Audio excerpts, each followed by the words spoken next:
Message দিছি। আমি আমার আব্বার নামে একটা ফেক ফেসবুক আইডি খুললা আমার আব্বার যত বন্ধু আছে সবাইরে মেসেজ দিছি, বন্ধু তোর মাইয়াডারে কি আমার পোলার লগে বিয়া দিবি? এর ভিতরে কয়জনে রাজি হইছে, কয়জনে রাজি হয় নাই। এরপরে আজকে সকালে আমার আব্বারে হেরা বাজারও পাইয়া এই কথা উড়াইছে। পরে আমার আব্বা কয়, কি ব্যাপার, আমার তো কোনো ফেসবুক আইডি নেই, তোরা কার লগে কথা কইলি, কার কাছে মাইয়া বিয়া দিয়া দিতে চাইলি, কিছুই তো বুঝলাম না। এরপরে এরা আলোচনা কইরা বিষয়টা বুঝতে পারছে এই আকামটা আমিই করছি। আমি আমার আব্বার নাম ভাঙ্গাইয়া ফেক ফেসবুক আইডি দিয়া কাকুকে মেসেজ দিছি।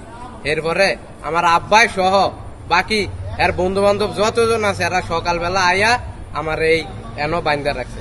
সারা সকাল থেকে এই যে এখন সন্ধ্যা হয়ে যাইতেছে আমার বাইন্দাই রাখছে। সারাটা দিন একটু খাওয়ান দাওয়ানো দেয় নেই, খিদা এখন পেটটা যাইতেছে গা, আর একটু পরপর মশা মাছি পিঁপড়ায় কামড়াইতেছে। তারা আমি কি এমন অপরাধ করছি যে এই ভয়াবহ শাস্তিটা তারা আমারে দিতে আছে?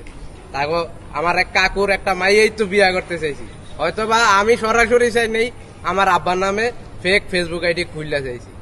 এতে কি আমার অপরাধ হয়ে গেল? এখন দিই হ্যাগর লগে আমার আব্বাইও যোগ দিছে, আমার মিল্লা জিল্লা এনো বাইন্দা রেখে গেছে।